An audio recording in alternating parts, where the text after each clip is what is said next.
प्रभु यीशु ख्रीस्त में मेरे प्यारे भाइयों और बहनों, आज फिर एक बार पिता परमेश्वर की असीम कृपा और अनुकंपा के कारण हम एक बार फिर एक परिवारजन के रूप में एकत्रित हुए हैं। उनके वचनों का अध्ययन करने, कुछ पल रोजमर्रा की सारी आवाज़ों को दरकिनार करके उनके साथ बैठने, एक खूबसूरत संवाद करने। इस अवसर के लिए हम उन्हें तहे दिल से धन्यवाद दें। हम सब अपने जीवन में आशीषें चाहते हैं।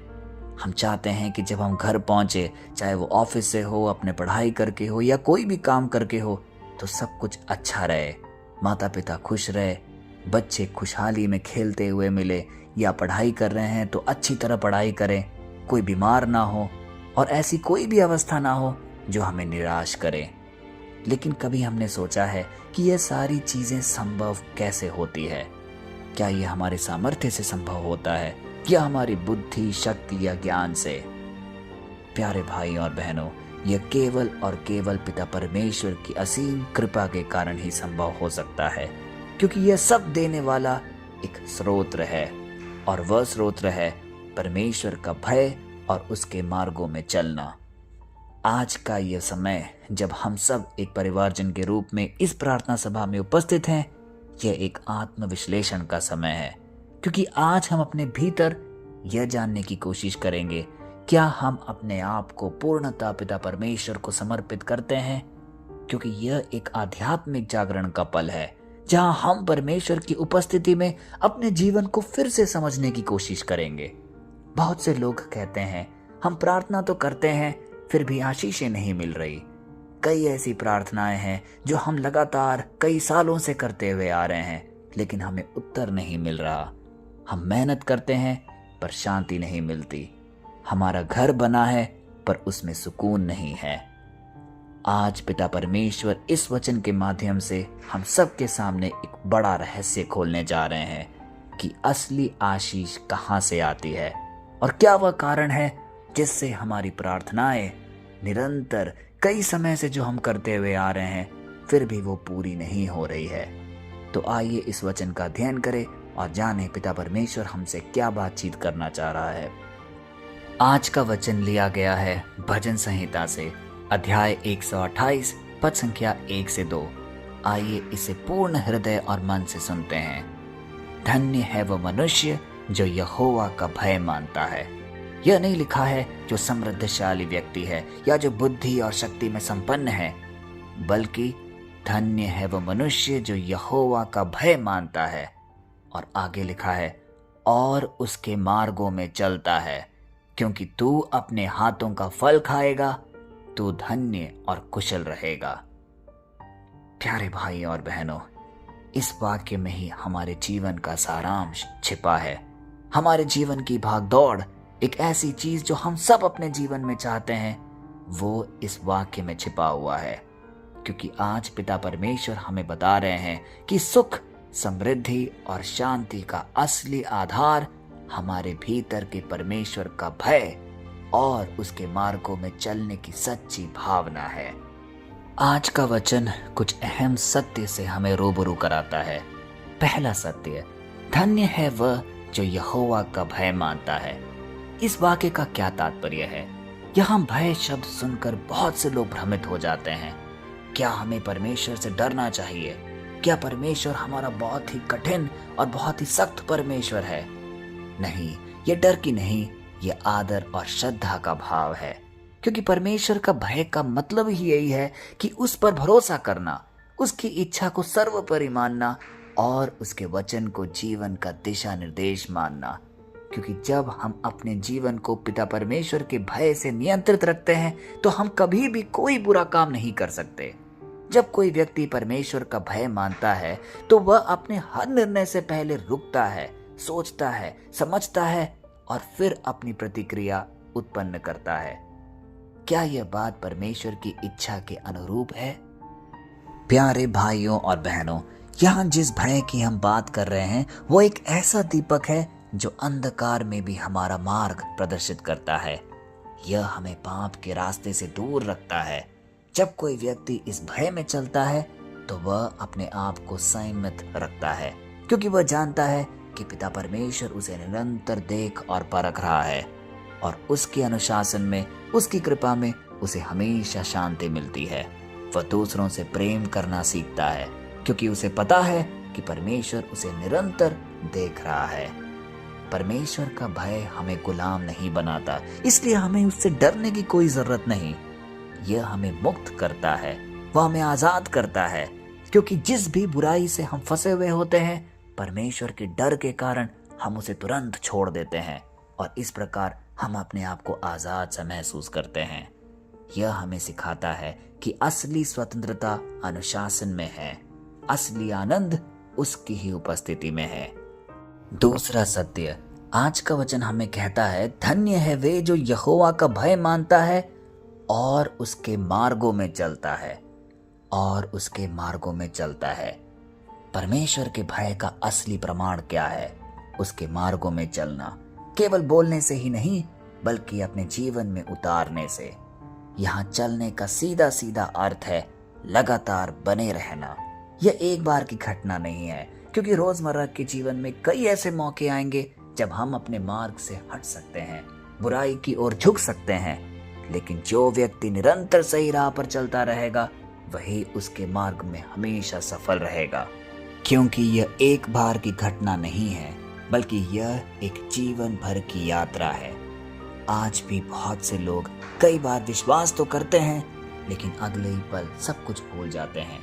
अब हमारे रोजमर्रा के जीवन में ही देखिए, कितने ही बार हम रिट्रीट ज्वाइन करते हैं, पल्ली में कई प्रार्थना सभाएं चलती हैं, उसमें भाग लेते हैं, लेकिन जैसे ही अगला दिन आता है, जब सब कुछ खत्म हो जाता है, तो हमारे जीवन में भी वो दीपक धीरे धीरे बुझने लगता है। हम फिर पाप की गिरफ्त में आ जाते हैं, वही काम करने लगते हैं जो पहले किया करते थे।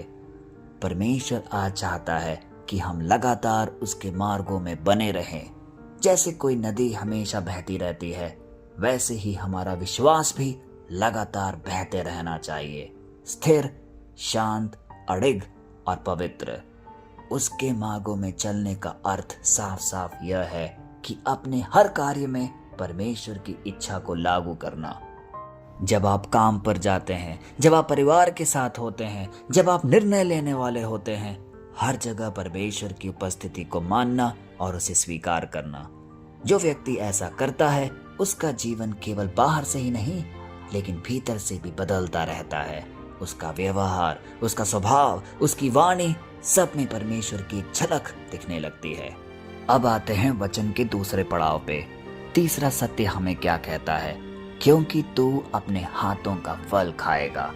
यहाँ परमेश्वर एक दिव्य सिद्धांत प्रकट कर रहे हैं। परमेश्वर का भय और उसकी आज्ञाकारिता हमारे जीवन के हर क्षेत्र में आशीष लाती है। प्यारे भाइयों और बहनों, जब हम उसके मार्गों में चलते हैं तो वह हमारे श्रम, हमारे परिश्रम को व्यर्थ नहीं जाने देता है। यहाँ अपने हाथों का फल खाएगा का साफ साफ अर्थ यह है कि वह केवल आर्थिक संपन्नता ही नहीं बल्कि उसे संतुष्टि भी मिलेगी। हमारे जीवन में भी रोजमर्रा की जिंदगी में हम कई लोगों को ऐसे देखते होंगे जो जीवन भर प्रयास और प्रयत्न करते रहते हैं और खूब सारा पैसा, धन, दौलत, ऐशो आराम इकट्ठा कर लेते हैं, लेकिन सिर्फ एक क्षण में, चाहे वो दुर्घटना के कारण हो या बीमारी के कारण, सब कुछ खोकर मृत्यु के हवाले चले जाते हैं। इसीलिए आज का वाक्य एक बड़ा अहम महत्व रखता है हम सबके जीवन में, क्योंकि आज का वचन हमें सिखा रहा है यदि परमेश्वर का भय हम अपने जीवन में बनाए रखेंगे तो हम अपने हाथों का फल खा पाएंगे। ये एक बहुत बड़ा वाक्य है मेरे दोस्तों, इसलिए हमें इसे गहराई से समझना पड़ेगा।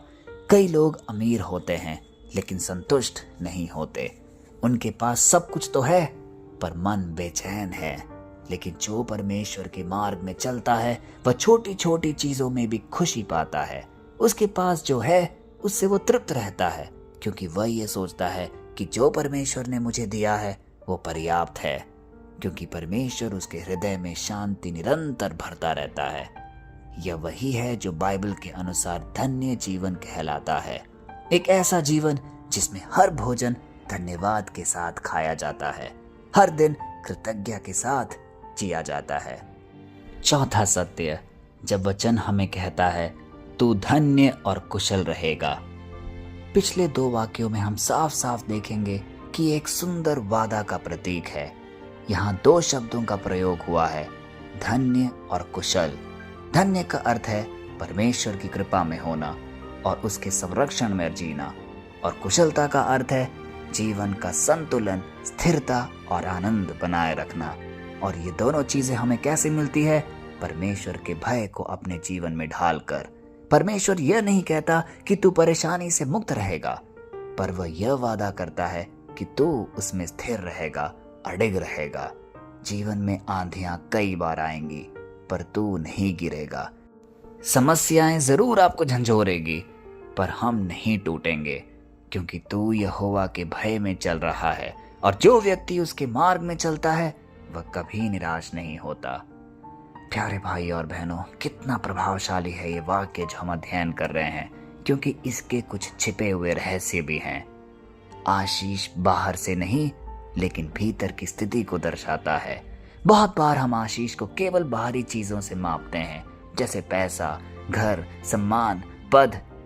लेकिन आज भजन संहिता 128 हमें साफ साफ दिशा निर्देश दे रही है कि सच्ची आशीष बाहर से नहीं, भीतर से शुरू होती है।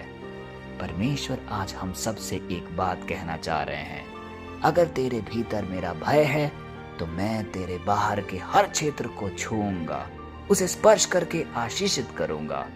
तेरे घर में शांति होगी, तेरे रिश्तों में मेल होगा, तेरे कामों में आशीष होगी और तेरे हृदय में संतोष और शांति होगी। कितना अद्भुत है ये आशय जो पिता परमेश्वर हम सबको दे रहे हैं। सच्ची आशीष वह है जो हमें भीतर से मजबूत करती है, वह आशीष जो संकट में भी हमें टूटने नहीं देती, वह आशीष जो हमें प्रेम में स्थिर रखती है, वह आशीष जो हमें हर परिस्थिति में धन्यवाद सिखाती है। प्यारे भाई और बहनों, आज परमेश्वर हम सबको देख रहे हैं कि किस प्रकार हम उनके वचनों का अध्ययन कर रहे हैं। हमारे मन में छिपे हुए जो भी मनोकामनाएं, प्रार्थनाएं होंगी, वो सारी चीजों की सुधि ले रहे हैं और वह हमसे कह रहे हैं, मेरे बच्चों, मैं तुम्हें आशीष देना चाहता हूँ, लेकिन आशीष उस मार्ग पर है जहाँ तुम मेरे भय में चलते रहो। वह हमें याद दिला रहे हैं कि सच्चा सुख केवल उसी में है। कई बार हम जीवन के हर कोने में सुख ढूंढना चाहते हैं, रिश्तों में, पैसों में, योजनाओं में, पर अंत में खाली ही रह जाते हैं। पर जब हम परमेश्वर से सुख खोजते हैं तो हर चीज में उसकी आशीष और उसका स्पर्श साफ साफ दिखने लगता है। तो आइए हम सब मिलकर एक छोटी सी प्रार्थना बोले और इस प्रार्थना के दौरान कुछ पल मौन रहकर अपनी सारी निवेदन जो भी हमारे दिल में बसी हुई है, हो सकता है अपने जीवन के लिए, अपने परिवारजन के लिए, अपने मित्रगण के लिए, अपने रिश्तेदारों के लिए, उन सबको पिता परमेश्वर के चरणों में समर्पित करें और यह प्रार्थना बोलें, हे परम पिता परमेश्वर, आज हम तेरे वचन के सामने झुकते हैं। तू ही हमारे जीवन की आशीष का स्रोत है। हमें सिखा कि हम तेरे भय में निरंतर चलते रहें, तेरे मार्गों को अपनाएं और तेरा आदर सदैव करते रहें। हमारे काम में तेरी उपस्थिति हो, हमारे परिवार में तेरी शांति हो, हमारे हृदय में तेरी कृपा हो। हे परमेश्वर, हम जानते हैं कि तू आज यहाँ उपस्थित है, तू हम सबको देख रहा है, तो हमारे दुख, दर्द, पीड़ा, हमारे आंसुओं को देख रहा है। तू यह भी देख रहा है कि कितने समय से हमारी प्रार्थनाएं अनसुनी सी है। आज हम सबको छू ले, हमें स्पर्श करके हमें चंगाई प्रदान कर। जिस भी भावना से हम यहाँ पे उपस्थित हैं, जिस भी मनोकामना को अपने दिल में संजोए रखे हैं, उन सबको हम आपके सामने उजागर करते हैं। हमें सच्चा धन्य जीवन दे, जो केवल समृद्धि से ही नहीं बल्कि तेरे प्रेम और विश्वास से भरा हो। हमारे हर कार्य में तेरा नाम महिमान्वित हो। यीशु मसीह के नाम पे हम यह प्रार्थना रखते हैं, पिता, पुत्र और पवित्र आत्मा के नाम पर, आमीन। प्यारे भाइयों और बहनों, कितना शक्तिशाली और प्रभावशाली था आज का ये वचन।